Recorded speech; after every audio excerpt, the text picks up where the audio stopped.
A neon sign indicates that Bitcoin is accepted inside the venue of the Paralelní Polis project, an organization combining art, social sciences and modern technology, in Prague, Czech Republic, on Friday, Jan. 5, 2024. The price of Bitcoin soared past the long-awaited $100,000 benchmark for the first time ever late Wednesday evening. The flagship cryptocurrency was last higher by more than 7% at $102,874, according to Coinmetrics. Earlier, it rose as high as $103,844.05.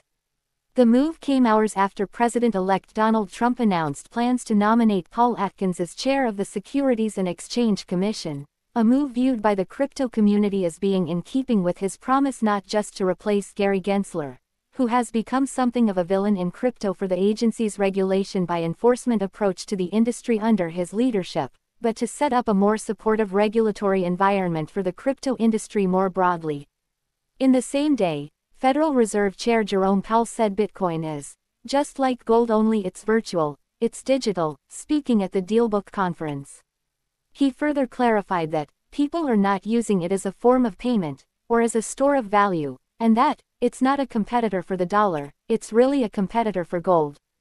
It's a day of celebration for longtime Bitcoin investors, who have held on for dear life, or HODLed, through several of the cryptocurrency's boom and bust cycles, during which government and financial institutions remained dismissive, and even hostile, toward the asset class. That's largely because of the cryptocurrency's anti-establishment roots. The original idea for Bitcoin was proposed at the height of the 2008 financial crisis. A peer-to-peer version of electronic cash would allow online payments to be sent directly from one party to another without going through a financial institution, its founder, Satoshi Nakamoto, wrote in the Bitcoin white paper. In recent years, however, the industry has demonstrated the value of Bitcoin to much of the institutional investing world. BlackRock, Fidelity, Invesco, and others launched the first spot Bitcoin ETFs at the beginning of this year.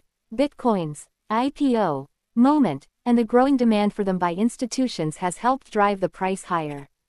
In November, Rick Wurster, the incoming CEO of Charles Schwab, said the firm is preparing to enter spot crypto trading, pending regulatory changes expected in the next Trump administration.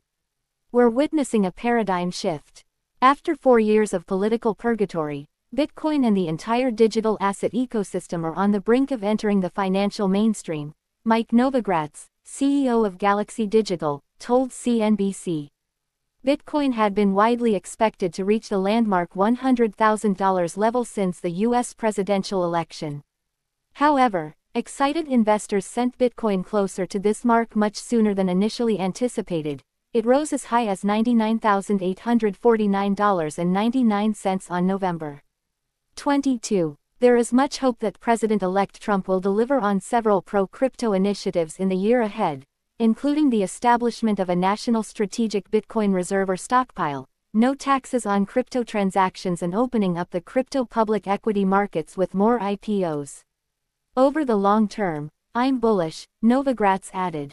It won't be a straight line up, and investors should always consider taking gains off the table. But, with a pro-crypto administration about to take charge in the U.S., it'll be hard for the rest of the world not to take notice.